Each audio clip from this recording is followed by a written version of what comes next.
Demi Allah, aku akan membuat orang-orang Romawi melupakan bisikan-bisikan setan dengan Khalid bin Walid.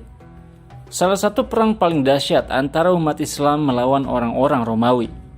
Dalam pertempuran ini, umat Islam berhadapan dengan 90.000 pasukan Romawi Timur. Setelah Khalid bin Walid menghancurkan kekaisaran Persia di Irak, Abu Bakar As-Siddiq pun mengirim Khalid bin Walid ke Syam untuk menghancurkan kekuatan pasukan Bizantium. Khalid bin Walid menjadi sebuah kenangan yang tidak akan dilupakan oleh orang-orang Bizantium sepanjang usia mereka. Setelah pasukan mereka dikalahkan oleh Khalid bin Walid. Inilah peristiwa Ajin-Nadin. Setelah umat Islam yang dipimpin oleh Khalid bin Walid mengalahkan pasukan gabungan Kekaisaran Persia, Kekaisaran Romawi, dan bangsa Arab dalam peristiwa Firot, orang-orang Romawi pun mulai menyadari bahwa mereka sedang dalam ancaman karena pengaruh Islam yang semakin meluas di wilayah mereka. Sementara itu Abu Bakar As-Siddiq mulai berencana untuk memulai penaklukan wilayah Romawi setelah umat Islam berhasil menguasai beberapa kota-kota di Irak. Saat itu para sahabat Abu Bakar As-Siddiq berpendapat bahwa pasukan Romawi sudah mulai mengancam keamanan orang-orang Muslim. Maka para sahabat pun menyarankan kepada Abu Bakar As-Siddiq untuk memulai penyerangan terhadap pasukan Romawi sebelum pasukan Romawi benar-benar menyerang mereka. Maka Abu Bakar As-Siddiq pun berinisiatif untuk mengirimkan Khalid bin Sa'ad bin As sebagai pemimpin pasukan Muslim yang akan dikirim untuk menghadapi pasukan Romawi. Namun ternyata Khalid bin Sa'ad bin As diduga melanggar sumpah setianya kepada khalifah.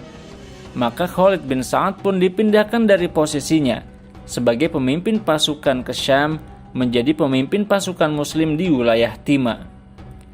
Agar Khalid bin Sa'ad menjadi pasukan pengaman di wilayah tersebut, dan agar pasukan Khalid bin Sa'ad dapat memberikan bantuan kepada pasukan lain jika terdapat pasukan yang membutuhkan bantuan. Maka setelah itu Abu Bakar As-Siddiq mengirimkan pasukan Islam di bawah pimpinan Yazid bin Abu Sufyan, kemudian Muawiyah bin Abu Sufyan. Sementara itu Amr bin As saat itu sedang bertugas mengumpulkan sedekah atas perintah Rasulullah SAW. Maka setelah itu Abu Bakar As-Siddiq pun mengiriminya surat, dan Abu Bakar As-Siddiq kemudian memberikan pilihan kepada Amr bin As antara tetap melanjutkan pekerjaannya atau pulang kembali ke Madinah dan bergabung dengan pasukan Muslim untuk membuka kota-kota Bizantium. Maka Amr bin As pun mengatakan, "Aku adalah salah satu dari anak panah Islam. Maka lemparkanlah aku kemanapun Anda mau, wahai Khalifah Rasulullah." Setelah itu Abu Bakar As-Siddiq kembali mengumpulkan pasukan baru sejumlah 3.000 prajurit, dan pasukan tersebut kemudian dikirimkan ke Palestina. Saat itu pasukan Muslim di Syam dipimpin oleh Abu Ubaidah bin Jarrah. Saat Abu Ubaidah bin Jarrah tiba di Barqa, Abu Ubaidah pun menawarkan untuk memberikan keamanan kepada penduduknya dengan tetap harus membayar jizyah. Penduduk Barqa pun kemudian menerima tawaran damai tersebut. Setelah itu Heraklius mengirimkan pasukan Romawi ke wilayah barat di bawah pimpinan Patrick Sergius bersama sekelompok pasukan ke wilayah Dain yang berada dekat dengan wilayah Gaza untuk memukul pasukan Yazid bin Abu Sufyan dari selatan. Namun Yazid bin Abu Sufyan kemudian mengirimkan Abu Umamah, salah satu prajurit terbaik umat Islam, untuk menyerang pasukan Sergius. Abu Umamah pun kemudian bergerak dan kemudian mengepung kota Dain. Hingga akhirnya orang-orang Romawi pun keluar dari markas mereka dan terjadilah perang yang dahsyat antara pasukan Abu Umamah dan pasukan Bizantium. Hingga akhirnya pasukan Sergius dapat dikalahkan dan tewaslah para prajurit Sergius. Setelah kekalahan pasukan Sergius, kabar kekalahan tersebut pun sampai kepada Heraklius yang saat itu berada di Antioquia. Heraklius pun marah dengan kabar kekalahan tersebut. Namun Khalid bin Sa'ad selanjutnya melakukan kesalahan. Khalid bin Sa'ad bergerak di Taima tanpa seizin khalifah, hingga dia pun sampai ke Marj as-Safar. Kekaisaran Romawi pun mengirimkan pasukan untuk menghadapi pasukan Khalid bin Sa'ad. Maka akhirnya putra dari Khalid bin Sa'ad pun wafat sebagai syahid dalam pertempuran melawan pasukan Bizantium. Ketika Abu Bakar As-Siddiq mendengar kabar kematian putra Khalid bin Sa'ad, Abu Bakar pun turut berduka cita atas wafatnya putra Khalid bin Sa'ad. Selanjutnya Abu Bakar As-Siddiq pun mencopot Khalid bin Sa'ad karena dia telah bergerak tanpa seizin khalifah. Padahal Khalid bin Sa'ad seharusnya menetap di Taima dan menunggu komando dari khalifah. Tidak lama setelah itu datang Syarahbil bin Hasnah, datang dari Irak. Maka Syarahbil pun ditugaskan untuk menggantikan posisi Khalid bin Sa'ad di Taima. Setelah itu, Abu Bakar As-Siddiq pun membagi kembali wilayah-wilayah yang ada kepada para pemimpin pasukan muslim. Amr bin As ditugaskan di wilayah Palestina. Syarahbil bin Hasnah ditempatkan di Yordania. Yazid bin Abu Sufyan ditempatkan di Balqa, sedangkan Abu Ubaidah bin Jarrah ditempatkan di wilayah Jabiyah. Saat orang-orang Bizantium melihat pergerakan pasukan muslim dan bendera-bendera Islam tersebar di berbagai tempat, maka Kaisar Romawi pun menyiapkan sebuah pasukan besar. Sejumlah 90.000 prajurit di bawah kepemimpinan adiknya, Tidarak. Pasukan ini kemudian dikirim untuk menghadapi pasukan Amr bin As. Sementara itu, pasukan lain yang dipimpin oleh Nistus dikirim untuk menghadapi pasukan Abu Ubaidah bin Jarrah. Demikian juga pasukan muslim yang dipimpin oleh Syarahbil bin Hasnah juga dikirimkan untuk mereka sebuah pasukan yang besar. Maka dengan demikian, pasukan-pasukan terbesar umat Islam pun telah dikepung oleh pasukan-pasukan Romawi Timur. Saat itu Amr bin As pun memberikan saran kepada para pemimpin pasukan untuk menyatukan pasukan mereka dan bersatu dalam satu pasukan agar kekuatan umat Islam menjadi lebih besar. Amr bin As pun mengirimkan surat kepada Khalifah Abu Bakar As-Siddiq di Madinah. Amr bin As meminta pendapat Abu Bakar apakah boleh umat Islam menyatukan pasukan mereka menjadi satu pasukan. Maka Abu Bakar pun menyetujui ide dari Amr bin As. Dan saat itulah Abu Bakar mengatakan kata-katanya yang sangat terkenal. Demi Tuhan, aku akan membuat orang-orang Romawi melupakan bisikan-bisikan setan dengan Khalid bin Walid. Maka Abu Bakar As-Siddiq pun mengirimkan surat kepada Khalid bin Walid dan memerintahkan Khalid bin Walid untuk bergerak ke Syam bersama setengah pasukan Irak. Dan setengah pasukan Irak yang ditinggal menetap di Irak nantinya akan dipimpin oleh Musanna ibnu Harisah. Maka Khalid bin Walid pun berangkat menuju Syam bersama sekitar 9.000 prajurit. Bersamanya dia membawa Al-Qa'qa ibnu Amru, Durar bin Azwar, Adi ibn Hatim At-Ta'i, dan prajurit-prajurit terbaik umat Islam lainnya. Karena umat Islam saat itu menyadari pentingnya wilayah Syam bagi umat Islam dan mereka pun menyadari besarnya kekuatan pasukan Romawi. Dan di waktu yang sama umat Islam juga menyadari bahwa peperangan melawan pasukan Romawi akan menjadi peperangan yang sangat besar dan dahsyat. Khalid bin Walid pun bermusyawarah dengan para sahabatnya untuk memilih jalan menuju Syam dari Irak. Jika Khalid mengambil jalan yang biasa ditempuh oleh kebanyakan orang, maka perjalanan menuju Syam membutuhkan waktu sekitar 1,5 bulan. Waktu tersebut tentu saja terlalu lama, karena Khalid bin Walid ingin agar mereka tiba di wilayah Syam sebelum perang antara pasukan Romawi dan pasukan Muslim dimulai. Selain itu, jalan yang biasa dilalui itu akan lebih mudah diakses oleh orang-orang Romawi yang bisa jadi mengintai pasukan Muslim. Maka salah seorang penunjuk jalan bernama Rafi' bin Umairah kemudian memberikan saran untuk mengambil jalan yang tidak biasa. Jalan itu lebih singkat, namun berbahaya, karena terdapat wilayah antara kota Koror dan kota Siwa yang sangat kering dan tidak ada air di sana, yang lama perjalanannya mencapai 5 hari. Khalid bin Walid pun memutuskan untuk mengambil jalan yang tidak biasa yang melintasi padang pasir yang tandus. Khalid bin Walid pun mempersiapkan pasukannya dengan perbekalan air yang banyak, sebanyak yang mereka mampu bawa, untuk mengantisipasi habisnya air di perjalanan yang dapat menyebabkan kematian bagi pasukan Muslim. Maka Khalid bin Walid pun bergerak bersama pasukannya menuju Syam. Meskipun Khalid bin Walid dan pasukan Islam telah membawa air sebanyak yang mereka mampu bawa, namun di hari keempat air mereka benar-benar habis sama sekali. Maka di hari tersebut umat Islam pun menghabiskan hari tanpa minum air sama sekali, hingga akhirnya pasukan umat Islam sampai ke kota Siwa. Dan di sana akhirnya pasukan Khalid bin Walid menemukan air, dan akhirnya mereka pun minum dan mengobati kehausan mereka.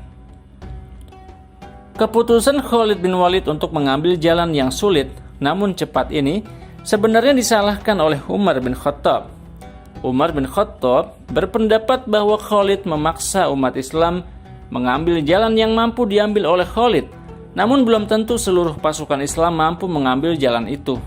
Maka keputusan Khalid menurut Umar dapat membahayakan keselamatan umat Islam, karena bisa jadi ada prajurit-prajurit yang tidak mampu menahan haus, dan bisa jadi akan ada korban yang jatuh dalam perjalanan. Namun keputusan tersebut adalah sebuah ijtihad dan keputusan berat yang harus diambil oleh Khalid bin Walid, agar pasukan dari Irak dapat tiba di Syam di waktu yang tepat sebelum orang-orang Romawi menyerahkan pasukan Muslim. Dan niat tersebut tentu saja merupakan niat yang benar dan tulus dari Khalid, insya Allah. Setelah itu pasukan Muslim bergerak menuju kota Arak. Ketika pasukan penjaga kota Arak melihat pasukan Muslim, mereka pun langsung mengenali mereka dan menyerahkan diri mereka kepada pasukan Muslim. Dan penduduk kota tersebut pun bersedia membayar jizyah. Setelah itu pasukan Muslim bergerak menuju kota Tutmur. Dan di sana terdapat pula pasukan penjaga dari Kekaisaran Romawi. Pasukan Romawi di Tutmur pun bersiap memerangi pasukan Muslim. Dan pasukan Muslim pun bersiap memerangi pasukan Romawi. Maka terjadilah perang yang sangat dahsyat antara pasukan Muslim dan pasukan Romawi di kota Tutmur. Khalid bin Walid juga berhasil mengenali pemimpin pasukan Romawi, kemudian menyerang pemimpin pasukan Romawi tersebut dan menghabisinya. Ketika orang-orang Romawi menyaksikan pemimpin mereka terbunuh, mereka pun ketakutan dan kemudian berlari menuju benteng. Khalid bin Walid tidak berniat untuk berlama-lama mengepung kota Tutmur. Maka Khalid bin Walid pun mengatakan, "Aku tidak berniat berlama-lama di sini, karena aku harus segera pergi menemui saudara-saudaraku di Syam. Kalau kalian menyerahkan diri kalian, kalian akan selamat. Tapi kalau kalian menolak untuk menyerahkan kota ini, aku akan pergi ke Syam sekarang dan kembali lagi ke kota ini. Meskipun kalian bersembunyi di awan, aku akan paksa kalian turun dan aku akan melakukan pembantaian yang besar. Tapi jika kalian mau berdamai dan menyerahkan diri, maka aku tidak akan menyakiti kalian sama sekali. Maka jangan kalian membuatku terlambat dalam perjalananku. Dan aku adalah Khalid bin Walid, dan aku rasa kalian sudah pernah mendengar namaku." Maka setelah Khalid memberikan pernyataan tersebut, penduduk kota Tutmur pun ketakutan, dan mereka menyadari bahwa mereka tidak mampu lari dari pedang Allah Khalid bin Walid. Akhirnya mereka pun bersedia menyerahkan diri dan menyerahkan kota sepenuhnya kepada pasukan Muslim dan membayar jizyah. Khalid bin Walid pun menepati janjinya. Pasukan Muslim sama sekali tidak menyakiti penduduk kota Tutmur. Setelah itu pasukan Khalid bin Walid pun bergerak menuju kota Qaryatain. Di kota tersebut pasukan Muslim berhadapan dengan pasukan penjaga kota dari orang-orang Romawi. Maka terjadi kembali peperangan yang sangat dahsyat antara pasukan Muslim melawan pasukan Romawi. Peperangan tersebut pun dimenangkan oleh pasukan Muslim. Setelah itu pasukan Muslim bergerak menuju kota Hawariyin, dan di sana kembali terjadi peperangan antara pasukan Muslim melawan pasukan Romawi. Pasukan bantuan dari Kekaisaran Romawi pun berdatangan ke kota Hawariyin. Namun pasukan umat Muslim yang dipimpin oleh Khalid bin Walid berhasil mengalahkan orang-orang Romawi. Orang-orang Romawi pun kemudian berlindung di dalam kota Hawariyin, hingga akhirnya mereka menyerah dan berdamai, dan orang-orang Romawi akhirnya juga bersedia membayar jizyah. Maka kota tersebut pun akhirnya menjadi bagian dari wilayah umat Islam. Khalid bin Walid kemudian bergerak kembali menuju kota Maroj Rohid, yang merupakan bagian dari wilayah kerajaan Gosasinah, yang merupakan kerajaan Arab yang setia kepada Kekaisaran Romawi. Kota tersebut merupakan sebuah kota yang memiliki pertahanan kuat, dan dilindungi oleh benteng. Namun akhirnya kota tersebut dapat dikuasai, penduduknya pun menyerah dan bersedia membayar jizyah. Setelah itu Khalid bin Walid mendengar kabar bahwa pasukan Abu Ubaidah bin Jarrah berada dalam bahaya dan membutuhkan bantuan dari pasukan Khalid bin Walid. Maka mereka pun dengan segera bergerak menuju kota Busra. Pasukan Abu Ubaidah saat itu tengah mempersiapkan diri untuk membuka kota Busra. Setelah bermusyawarah, akhirnya Abu Ubaidah bin Jarrah memutuskan untuk mengirim pasukan sebanyak 4.000 orang di bawah pimpinan Syurahbil bin Hasnah untuk memulai penyerangan dan berdialog bersama penguasa kota Busra. Kota Busra saat itu dipimpin oleh orang Romawi bernama Ramos. Ramos merupakan seorang pemimpin perang yang sangat kuat dan cerdas. Maka terjadi diskusi dan dialog antara Syurahbil bin Hasnah dan Romas. Musanna bin Harisah pun memberikan dua pilihan, menyerah dan membayar jizyah atau perang. Ramos pun meminta waktu kepada Syurahbil bin Hasnah untuk bermusyawarah dengan penduduk kota Busra sebelum memberikan jawaban.